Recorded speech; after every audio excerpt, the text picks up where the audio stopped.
সেটা হচ্ছে মার্কিন অ্যাম্বাসেডর যে ভারতে আছেন, কি জানি নাম ওনার, উনি নাকি বেশ কয়েকবার অলরেডি শেখ হাসিনার সাথে দেখা করেছেন, অ্যাপয়েন্টমেন্ট নিয়ে দেখা করেছেন। এটা আসলে কতটুকু আপনি জানেন বিষয়টা? ওনার নাম সার্জিই গড়। সার্জিই গড়, উনি আসলে নাম হচ্ছে গর্কোভস্কি। উনি আসলে উজবেকিস্তানের, কিন্তু উনি মার্কিন। ওনার জন্ম ছিল উজবেকিস্তানে। উনি হচ্ছেন ট্রাম্পের খুব ঘনিষ্ঠ একজন এই রাজনীতিবিদ। ভারতের যেরকম রাজনীতিবিদ high commissioner, Dinesh Trivedi high commissioner রয়েছেন, সার্জিই গড় হলো ট্রাম্পের ঘনিষ্ঠ একজন রাজনীতিবিদ। তিনি কিন্তু পেশাদারী ডিপ্লোম্যাট নন, মানে ফরেন সার্ভিসের লোক নন।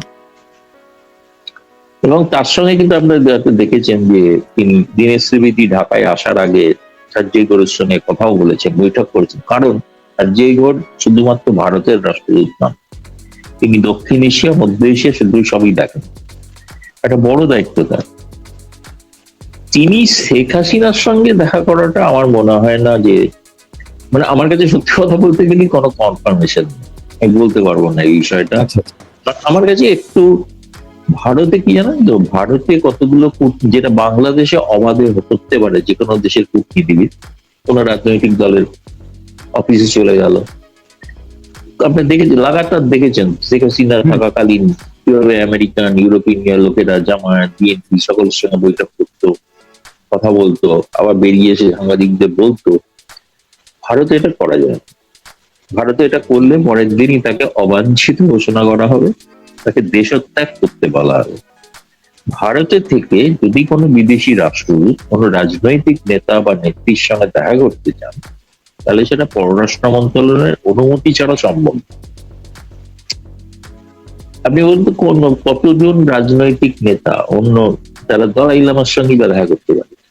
দলাই লামার সঙ্গে নির্দিষ্ট কিছু মানুষ দেখা করেন, রাজনৈতিক নেতাও দেখা করেন না, মন্ত্রীরাও দেখা করেছেন, তার জন্মদিন উপলক্ষে দেখা করেন। কিন্তু তিনি তো এখানে অফিসিয়ালি সরকারিভাবে ঘোষিত একজন আশ্রিত ব্যক্তি। তেমনি শেখ হাসিনাও এখানে আশ্রিত, ফলে তার সঙ্গে কেউ দেখা করতে গেলে, আপনি দলাই লামার সঙ্গে যারা দেখা করেছে, মন্ত্রী কিরণ রিজিজু দেখা করেছে, তার ছবি দেখা যাচ্ছে, তার ছবি প্রকাশিত হচ্ছে। শেখ হাসিনার সঙ্গে দেখা করার সঙ্গে আপাতত কেবলমাত্র আওয়ামী লীগ নেতা নেত্রীরাই দেখা করছে, এটুকু জানি। সেটা ভারত সরকারের অনুমতি তাতে লাগে। তিনি জানান যখন আমি এনার সঙ্গে দেখা করতে চাই, তখনই ভারত সরকার সেই বিষয়ে তখন সিদ্ধান্ত নেন। আগামী কিছুদিনের মধ্যে আরো কিছু নেতা দেখা করছেন শেখ হাসিনার সঙ্গে, আমি শুনেছি। তারা আসবেন, নয়তো বিদেশ থেকেই আসবে। তো এইটা মানে সেখানে সার্জিই গড় একজন রাষ্ট্রদূত, এটা কিন্তু প্রোটোকল বিরোধী একটা বিষয়। যদি গোপনে দেখা করে থাকেন সেটা আমার জানা নেই, কিন্তু এটা ফোনে কথা বলতে, এটা ফোন তো অ্যাভেলেবেল, ফোনে কথা বললেও বলতে পারে, সেটা আমার কাছে কনফার্মেশন কিছু নেই। এবং কথা বললেও শেখ হাসিনাকে জিজ্ঞেস করলো, তিনি স্বীকারও করবেন না, সার্জিই গড়ও স্বীকার করবেন। এটা ঘটনা। আর একটা তো ঘটনা, যে ছবিটা আসলে আমার মনে হয় এটা কূটনৈতিক একটা বার্তা দিচ্ছে, সেই ছবিটা হচ্ছে দীনেশ ত্রিবেদীর সঙ্গে সার্জিই গড়ের বৈঠক। এই ছবিটা প্রকাশ্যে এসে সার্জিই গড় নিজে টুইট করেছে। ফলে ভারত আমেরিকা বাংলাদেশ প্রসঙ্গে মনে হচ্ছে অনেকটা কাছাকাছি আসছে। এবং এটা তো সর্বপ্রথম দেখা গেল যে দীনেশ ত্রিবেদীকে যে মাত্র পাঠালেন, সার্জিও গড়ি আবার টুইট করলো। এটা এর আগে দেখা যায় নাই কখন। না, এটা অন্য কোনো হাই কমিশনার ক্ষেত্রে ঘটে এটা ঘটনা। এটা একটা নতুন দিক, এ বিষয়ে কোনো সন্দেহ। এবং এর ফলে এর মধ্যে মানে এটা সম্ভাবনার অনেক অপার সম্ভাবনা, অনেক রকম কিছু জল্পনা করা যেতেই পারে। ইংরেজিতে একটা লাইন আছে যে প্রেগনেন্ট উইথ মেনি পসিবিলিটিস, অনেক সম্ভাবনা নিয়ে এটা একটা, সম্ভাবনা গুলো গর্ভাবস্থায় রয়েছে, অনেক কিছু করতে পারে, এটুকুই বলতে পারি। দাদা, আমার দুজন দর্শক, আমি দুটোটা কমেন্টসই পড়ি। একজন দর্শক বললেন, রাশেদ ভাই আমার 61 বছর বয়স, তার মানে উনি 61 বছর বয়স্ক একজন ভদ্রলোক। উনি বলছেন হাসিনা আপা রংপুর দিয়ে প্রবেশ করবে, ওনার ধারণা যে রংপুর দিয়ে প্রবেশ করবেন। আরেক দর্শক ভাই লিখেছেন যে রাশেদ ভাই, পাকিস্তান কি ভারতে আক্রমণ করতে পারে? দাদাকে প্রশ্ন করুন। আপনি দুটোটা প্রশ্নকে একটু বলেন। না, পাকিস্তান ভারতের উপর হামলা করার চেষ্টা করেছিল, তখন পাকিস্তান দ্বিখণ্ডিত হয়েছিল। আবার হামলা করলে বালুচিস্তান আলাদা হয়ে যেতে পারে, মানে আরেকবার দ্বিখণ্ডিত হতে পারে পশ্চিম পাকিস্তান। ফলে সেটা আমার মনে হয় না এই ধরনের অ্যাডভেঞ্চার পাকিস্তানের নেতৃত্ব নয়, পাকিস্তানের সেনা, এটা হচ্ছে তাদের, আমি এটা ব্যাখ্যা করেছি, তাদের আভ্যন্তরীণ সংকট থেকে দৃষ্টি ঘোরাতে এই যুদ্ধের একটা বাগাড়ম্বর করে থাকে। আদতে করবে কিনা সন্দেহ আছে। এক, দুই হচ্ছে, দ্বিতীয় কথা বললেন, আমি এটাও বলতে পারবো না, যেখানে নিজেই ঘোষণা করেছেন যে তিনি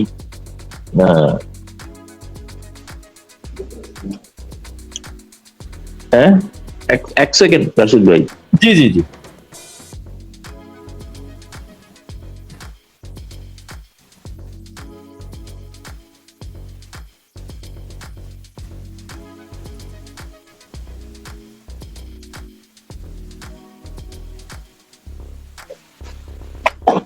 হ্যাঁ, যেটা বলছিলাম সেটা হচ্ছে যে ওই মানে মানে উনি যাবেন ঘোষণা করেছেন, এটা ফ্যাক্ট। কিন্তু মানে রংপুর দিয়ে যাবেন নাকি বনগা সীমান্ত পেট্রাপল হয়ে পেরোবেন, সেটা তো আমি জানি না, এটা তো উনি বলেননি কখনো। এবং এই সিদ্ধান্তটা একটা রণনীতিগত সিদ্ধান্ত, সেটা উনি ঘোষণা করেও নাও যেতে পারে, কারণ গেলে হয়তো আচমকা যাবেন, এবং সেই আচমকা যাওয়ার একটা প্রস্তুতি চলছে না যে তা না, প্রস্তুতি চলছে। তিনি তো বলেছেন যে তিনি ফিরতে চান এবং ফিরবেন, কিভাবে ফিরবেন সেটা বলেননি। আমার যেটা মনে হয়েছে সেটার একটা বড় কারণ হচ্ছে যে গেলে সকলে যাতে সতর্ক না হয়ে যান। বিশেষ করে সরকারের থেকেও বেশি চিন্তার বিষয় হচ্ছে জঙ্গিদের, তারা যেন সতর্ক না হয়। এখন বাংলাদেশে বিজবিজ করছে জঙ্গিরা না, এবং পাকিস্তানের এজেন্টরাও বিজবিজ করছে। আইএসআই তো আসছে, আইএসআই লোকেরা তো ঘোরাফেরা করছে, তারা ঘর বাড়ি। আজকে তো একটা ফেসবুকে একটু আগে দেখলাম, পাকিস্তানি কোন একজন নাগরিক কিংবা কোন একজন অফিসার হবে, সে নেমে উর্দুতে একজন বাংলাদেশিকে অকথ্য ভাষায় গালি দিয়েছে। সেটা বাংলাদেশিরা সহ্য করছে, দুর্ভাগ্যের বিষয়। আমি দেখলাম এই মাত্র সামাজিক গণমাধ্যমেই দেখলাম একটু আগে, আপনার শোয়ের আগে। এটা যদি সত্যি হয়ে থাকে, সত্যি মানে সেই ভিডিওটা পর্যন্ত দেখলাম, সে একটা উর্দুতে গালি দিচ্ছে, উর্দু ভাষায়, এবং তার মা বাবা উল্লেখ করে গালি দিচ্ছে।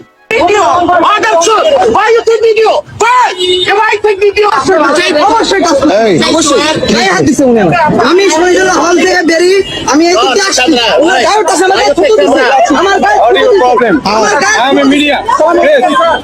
আচ্ছা, মুসলিম আমি তো মুসলিম। ওকে নো ভিডিও কি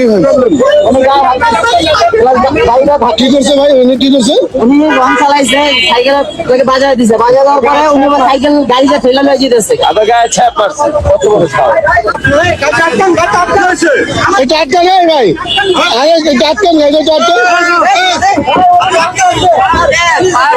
আচ্ছা,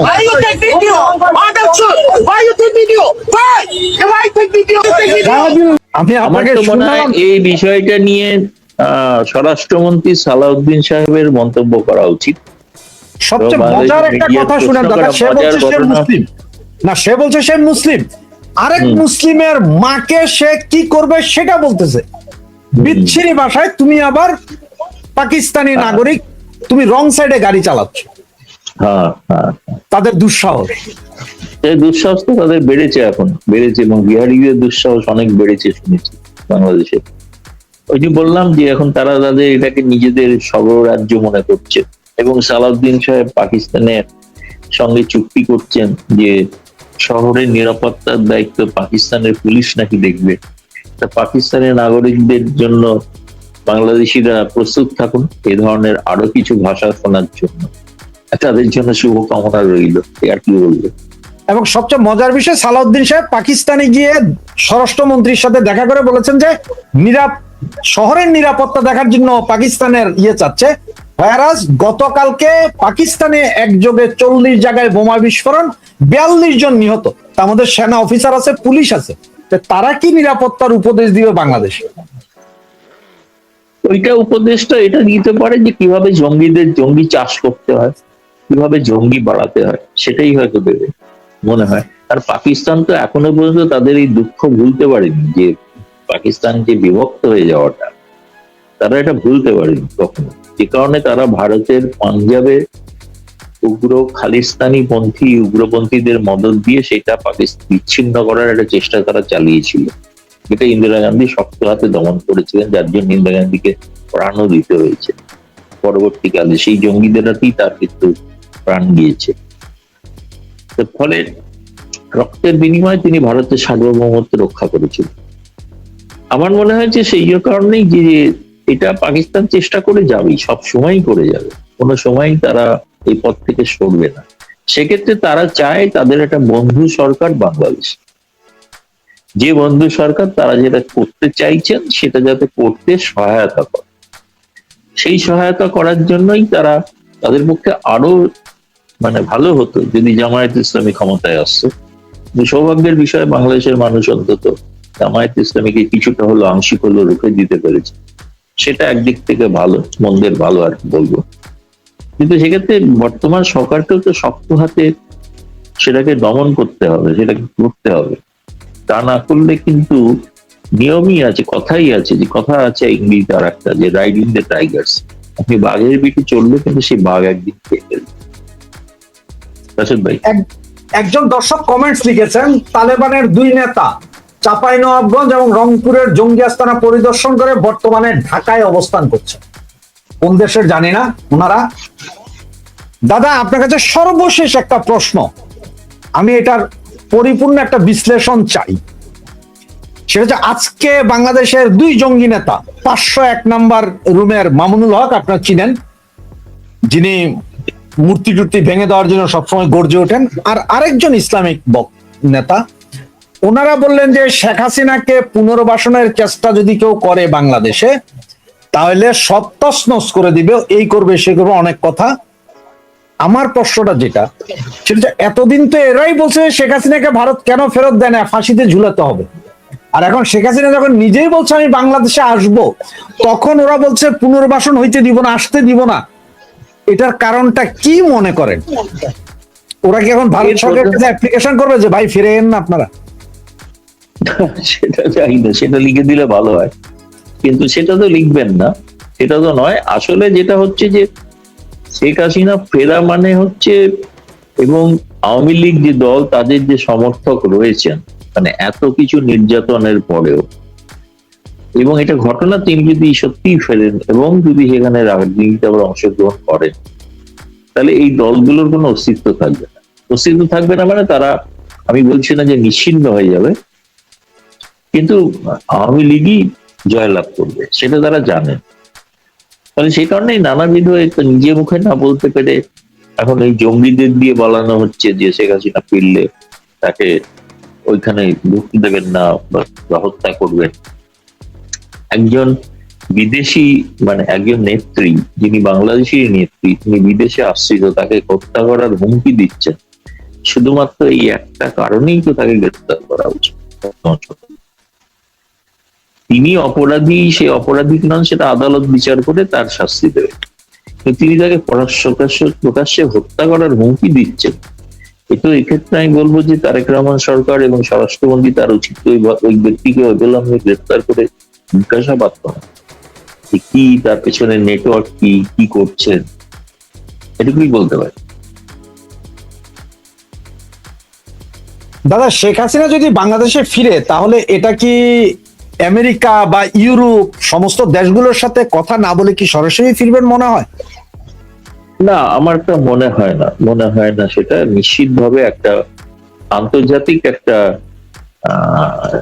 আমি বলবো যে আন্তর্জাতিক একটা সহানুভূতি অন্তত থাকা উচিত। যদি যে পশ্চিমা দেশগুলো যারা মনে করেন, যারা গণতন্ত্র নিয়ে এত সোচ্চার, গণতান্ত্রিক অধিকার নিয়ে সোচ্চার, মানবাধিকার নিয়ে সোচ্চার, তারা এবং একটি রাজনৈতিক দলকে নিষিদ্ধ করাটাকে মেনে নেবেন, যদি মেনে নেয়, শেষ পর্যন্ত মেনে নেয়। এখন পর্যন্ত তারা বলেননি, কিন্তু কেউ কেউ কমেন্ট করছেন যে এটা সঠিক নয়, কিন্তু সেটা তো তাদের গণতন্ত্র বোধ নিয়েই প্রশ্ন উঠতে পারে, তাদের নিজের দেশের প্রশ্ন উঠবে।